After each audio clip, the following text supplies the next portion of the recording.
그러면 이번에는 민주당 얘기 좀 하겠습니다. 민주당은 경선 연기론을 놓고 비주류인 이재명 측과 어떻게 보면은 줄이라고 할 수 있는 반 이재명 측이 대충돌, 정면 충돌하는 그런 양상으로 가고 있는데요.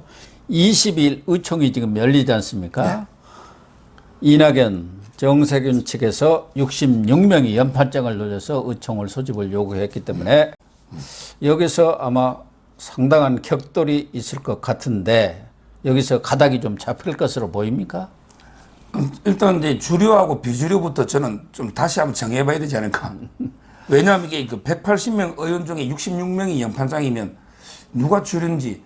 왜 그러냐면 이게 그 이해찬, 양정철, 예. 최근에 그 이재명 쪽으로 간 사람도 꽤 있습니다. 그렇죠.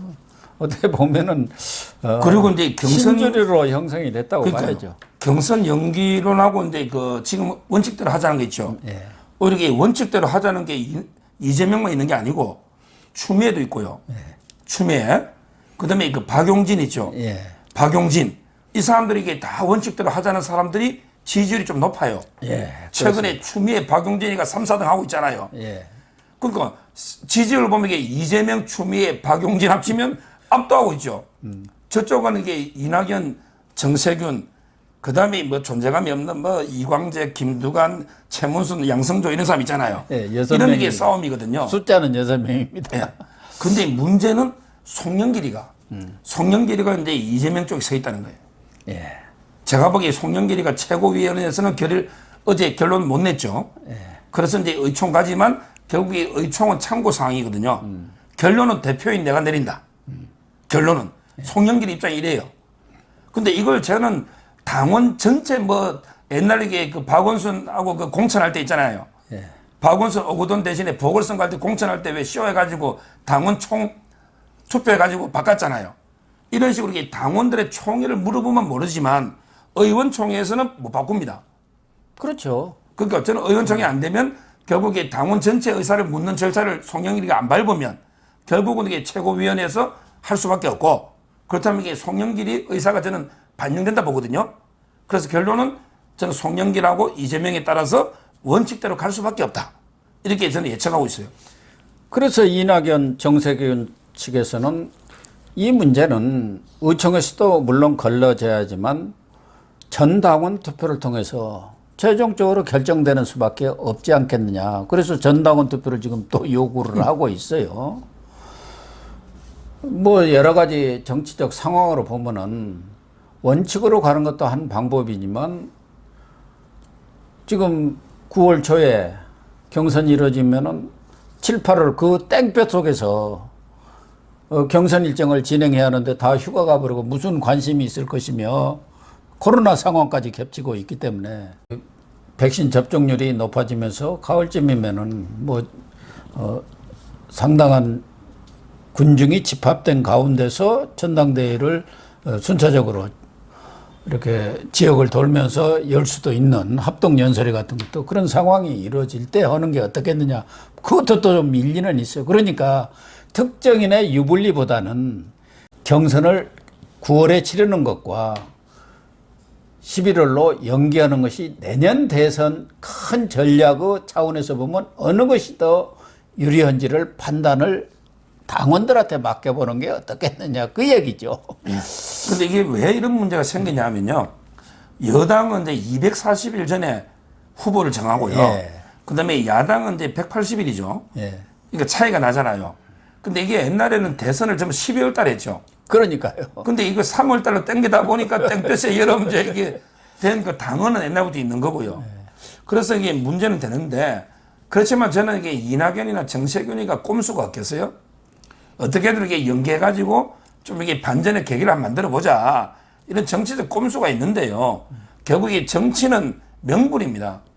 근데 저번에 한번 이게 당원을 갖다가 그때 이게 당원 투표를 했습니까? 그 꼼수에 당원 투표 요건도 안 됐어요. 예. 근데 이게 당원 여론조사를 빙자해서 대깨문들 뜻에 따라서 몇 명, 그래가지고 이제 그 서울의 박영선이 공천하고 뭐 부산 공천해가지고 어떻게 됐어요?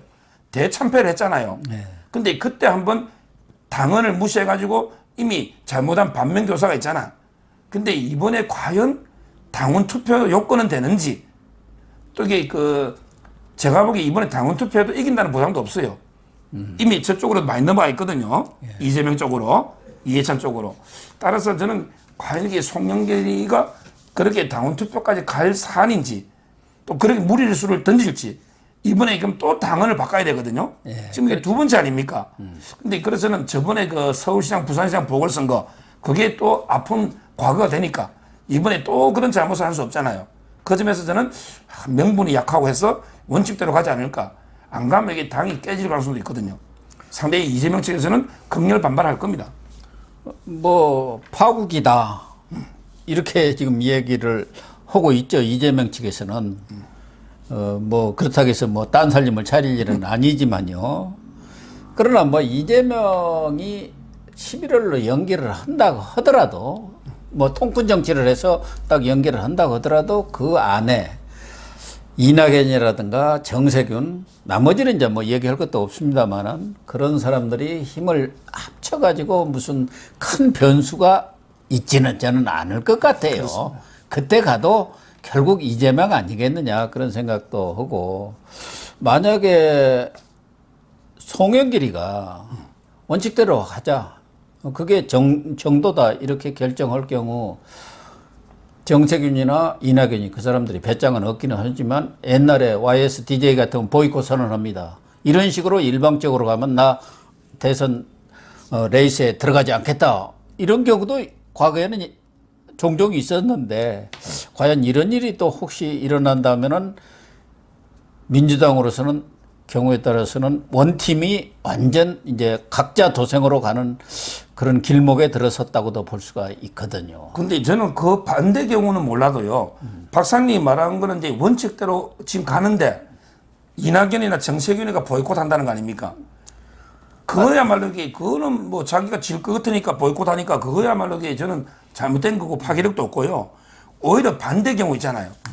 오히려 이게 원칙을 무시하고 연기했다. 그것도 또 있을 수 그게 문제죠. 그러면 이게 저는 이재명이가 안동 내려가는 거죠. 안동으로 가야죠. 제 고향은 안동입니다. 경기도 어디 구석으로 어디 휴전선 근처로 갈 수도 있고 뭐 안동으로 갈 수도 있는데, 옛날에 YS가 그랬잖아요. 그때 각서 파문요. 내각적이 공개되니까 잘하는 게 마산이나 부산이잖아요. 고향이 거제도거든요. YS는. 그래서 저는 오히려 이게 연기가 됐을 때 이재명 측에서 진짜 이게 보이콧을 무릅쓰고 파국 무릅쓰고 끝까지 반발하면 이게 어떻게 될지 그게 궁금한 거지. 만약에 원칙대로 가가지고 이낙연이 정세균이 안 논대서 누구에게 눈이나 깜짝하겠어요? 정세균이는 이미 박용진이나 추미애한테도 밀립니다. 근데 정세균이 출마한 데서 누가 눈 깜짝하냐? 이낙연이 안 노바 쪽에 이낙연이 안 논 데서 누가 뭐 신경 쓰겠어요? 어차피 이게 하향세인데. 그럼 이게 나머지 사람 8명 있잖아요. 나머지 가지고 저는 이게 경선할 거로 봐요. 그러면 이제 재미가 없어지겠죠. 뭐 그냥 하나마나 한 게임이 되니까 여당의 경선이 정말 그냥 아무런 관심이 없는 가운데서 진행되는 것도 크게 전략적인 차원에서 본다면은 내년 대선에서 이기는 게 그쪽은 아주 사활을 거는 사안이기 때문에 전략적 판단을 할 수가 있다고도 봐야지요.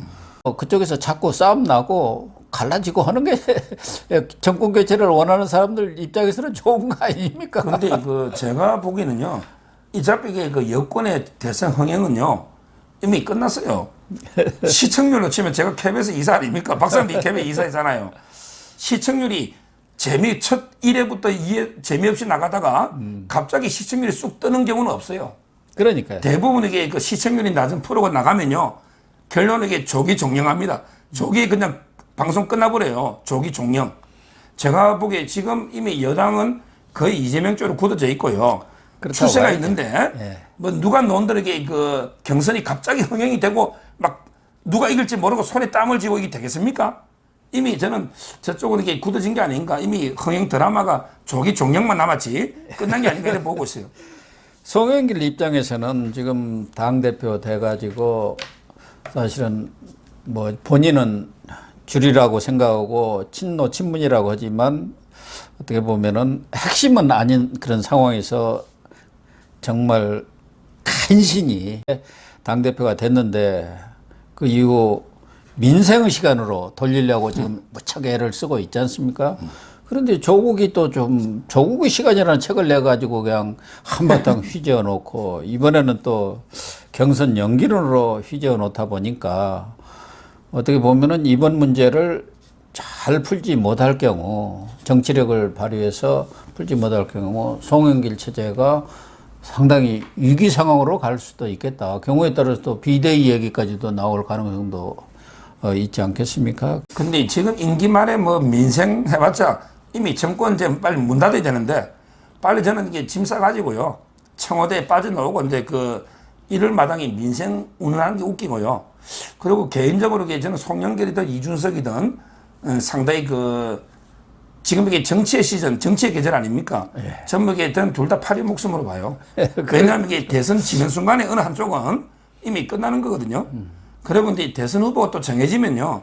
존재감이 끝이죠. 없어요. 예. 존재감이. 예, 후보 중심으로. 후보 중심으로 이게 모두 가기 때문에 뭐 과도기의 파리 목숨 아닌가 이래 보고 있어요. 네, 이재명 독주로 가니까 이런 시사 대담도 재미가 없잖아요. 뭔가 싸우고 막 이렇게 해야 흥행도 끌고 아 저게 어떻게 되어가나 뭐 그냥 그러는데 이렇게 일방 독주로 가버리니까 특히 이재명 측에는 이해찬이라는 사실은 장의 상황이 딱 버티고 앉아갖고 배우 역할을 해주니까 이낙연이라든가 다른 사람들이 조금 목소리를 높여봤자 5월 동조 아니라 뭘 하더라도 별 영향가가 지금 없는 그런 상황이 되어 버렸습니다. 그렇습니다. 예. 근데 문제는 이제 추미애가 23일 날 뭐 추미애 대담집을 출판하는 것을 계기로 해가지고 출마 선언을 한다는 거 아닙니까? 그동안 뭐 뜸을 하도 오래 들여와갖고 추미애 나설이라는 건 다 아는 거지만 거기다가 캐치프레이드를 사람이 높은 세상 뭐 이렇게 정했더라고요. 이게 뭐 말하자면 노무현 문재인을 잇겠다는 그런 의지의 표명 상징인가요? 대깨문들한테 영합하기 위한 구호인가요? 박사님이 이제 그 흥행 안 하니까 이게 유튜버 조회수도 좀 문제예요. 옛날에 조국이나 추미애가 윤석열하고 막 싸우고 찌지고 뽑고 이러면 이게 유튜브 조회수가 좀 나오잖아요. 지금 너무 안 나옵니다, 근데 사실은. 이게 추미애가 정치판에서는 파괴력이 없어요, 유튜브. 예. 법무부 장관 할 때 미친 X 뭐 날뛰듯이 예. 이래야만 이게 그 파괴력이 있고 조회수가 노는데 예. 제가 이제 그 가장 피해자죠. 제가 이게 법률 옛날 추미애 조국 사퇴할 때는 예. 조회수도 많이 나왔잖아요. 근데 이번에 그 추미애가 뭐 놓은 거 있잖아요. 저는 차라리 그냥 이게 사람이 먼저다 시즌 2 사람이 먼저다 이런 게 있잖아요. 이게 원조를 찾아봤더니 김일성 전집회가 북한 노동당 규약이 있더만요. 아 그래요? 예, 저도 이게 다 봐요. 아니, 노무현이가 하는 게 사람 사는 세상이고 문재인은 사람 다 그게 북한에서 나온 거예요. 어. 세계와 더불어 김일성의 자세 세계와 더불어 민주당 할 때 더불어도 북한 거고요. 예, 세계 그다음에 그 더불어입니다. 주체 사상 있잖아요. 그게 전부 다 이게 사람 인민당 그 북한 노동당 규약 보세요. 사람이 최우선 먼저라는 게 그 비슷한 취지의 구절이 나와 있습니다. 어록에도 있고 전부 이게 저는 좌파들이 쓰는 게 다 거기서 거기에요. 저는 북한 걸 차용했다 이래 보는데 차라리 뭐 사람이 먼저다 시즌 2 이게 와닿지 사람보다 높은 것은 없다. 사람은 돈보다 높고 땅보다 높고 권력보다 높다. 땅보다 사람이 높다. 이게 말이 됩니까? 땅보다 높고 뭐 돈보다 높고 권력보다 높다. 저는 이런 게 구호만 가지고 과연 이게 정치가 되겠는가? 실제 구체적인 정책이 있잖아요. 이게 과연 정말 이게 그 국민들한테 와닿는 이런 구체적인 콘텐츠나 정책을 가져야지 이런 구호 정치 가지고는 그것도 이게 모방 아닙니까? 다 이게 노무현 문재인 모방한 거거든요. 이것만 가지고는 안 되고요. 지금 이게 추미애가 자기는 노무 목적을 이야기했잖아. 자기는 이제 그 꽁을 잡는 게 매라고. 윤석열이가 꽁인데 자기는 매니까 이게 잡아야 된다고 지금 놓았잖아요. 그래서 제가 종편에서 그랬죠. 아니 이게 그 꽁을 갖다가 매로 사나운 이게 독소리로 만들어준 게 누군데 그게 추미애입니다. 예. 윤석열이가 원래는 참새나 꽁처럼 작은 새였어요. 예, 근데 맞습니다. 추미애가 밟아가지고 저 창공을 나는 독수리 매가 돼버린 거예요. 오히려 이게 윤석열을 띄워가지고 밟아줘가지고 이게 대선 후보를 만들어준 게 추미애잖아. 근데 자기가 와가 뭐 껌을 잡겠다고? 야, 추미애한테 잡힐 윤석열입니까? 지지율이 지금 10배 이상 차이 나는데. 추미애가 나와주면은 뭐 윤석열로서는 나쁠 건 없지 않습니까? 이게 문제. 저는 개인적으로요. 추미애가 뜨면은 윤석열도 같이 오르는 거 아니에요? 예, 제가 윤석열 측에 이야기했어요. 야, 나는 이게 그 본선용이다. 예선용 아니다. 이 말은 이게 본선에서는 내가 윤석열이 후보되면 전폭적으로 돕지만 그렇게 당내 예선에서는 내가 최재형을 밀 수도 있고 황교안을 밀 수도 있고 뭐 원희룡을 밀 수도 있는 거 아니에요. 네. 예선 내에서는. 예. 근데 좀 이게 제대로 예선을 하려니까 윤석열이가 위기에 처할 때마다 자꾸 이게 적들이 도와주는 것. 윤석열이가 휘청하면 조국이 너가 도와주고 도와주고. 또 이게 윤석열이 휘청하면 추미애가 도와주고 예. 이런 식으로 하니까 이게 내부에서 경쟁이 안 되고 좀 이게 윤석열하고 내부에서 경쟁을 해보려 해도 예. 그래서 뭐 제가 보기에 전체적으로 추나 땡이죠. 뭐 추미애 나오면 땡큐다. 추나 땡. 거기서 이제 뭐 추미애 뜨면은 땡큐다 추트 땡이 되겠네요. 뭐 이런 건데요. 이제는 이제 뭐 저는 추미애는 큰 변수가 안 되고요. 결국은 이제 그 윤 총장도 이게 우리 자유우파 내에서 이제 검증을 받아야 되고요. 이제 추미애나 조국이 때문에 반사익 누리는 거 있잖아요. 이것도 이게 없어져야 된다. 저는 이래 보고 있어요. 어쨌든 추미애는 지금 그 본인이 이야기한 것을 보면은 윤석열에 대한 한풀이 출마가 아닌가 이렇게 생각이 되는데 추미애가 나오면은 혹시 이 추미애는 지금 어쨌든 대깨문이라든가 상당히 골수 친노 친문 세력들한테 일정 부분 지금 지지를 받고 있지 않습니까? 그렇기 때문에 민주당 여권 내 대권 부대에 조금 무슨 영향을 미칠 수 있을까요?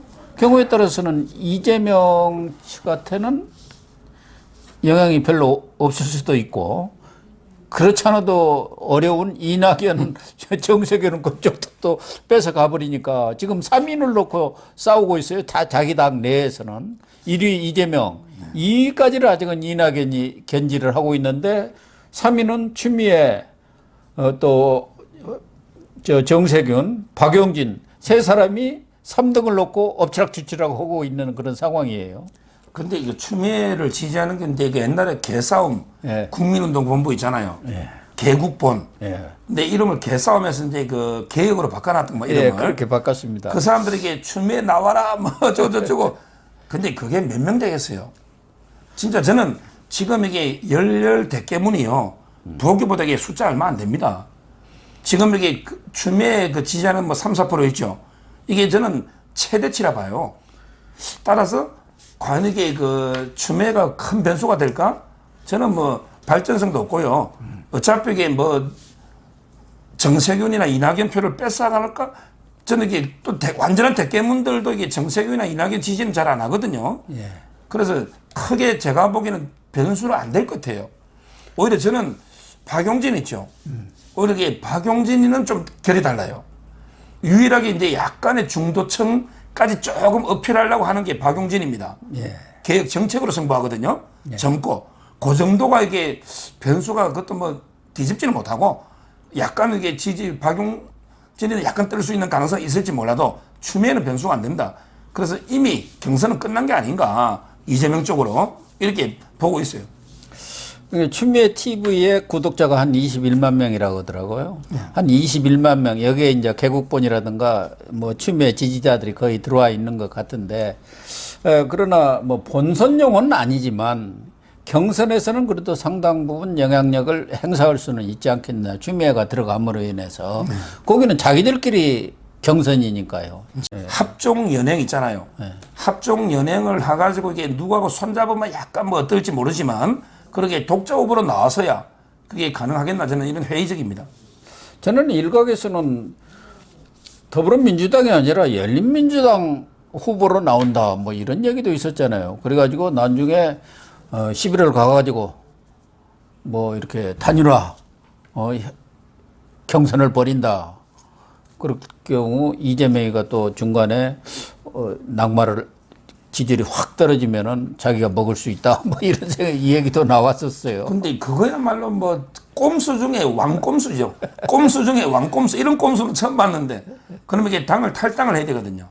탈당해서 다시 열린민주당에 있다가 단일화 명분 또 오고 이거는 제가 보기엔 너무 좀 심한 꼼수기 어렵겠죠. 때문에 예. 현실적으로 이게 그 되기는 어렵다 봐요.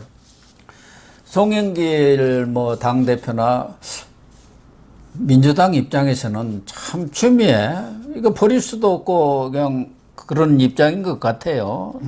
나오는 것을 또 반대할 수도 없고 나오는 경우 전체적인 그런 큰 그림으로 볼 때 대선 구도로 볼 때 그렇게 딱 도움이 되지 않는 거 아니겠습니까? 그럼요. 그래서 이제 그 추미애가 출마 선언했는데 여당이 있잖아요. 여당이 국회의원들 반응을 봤더니 대부분 반응이 올 것이 왔다. 올 것이 왔다. 상당히 걱정하는 올 것이 왔다. 이런 게 반응이 제일 많았다. 이런 기사를 본 적이 있어요. 그래서 이제 그 여당 입장에서는 계력 있잖아요. 예. 계력. 이게 버릴 수도 없고 이게 먹을 건 없고 진짜 이런 데 계력 같은 존재인데 아마 이제 그 여당 내에서도 상당히 합리적인 측은 추미애는 도움이 안 된다. 다 이렇게 판단하고 있는 것입니다.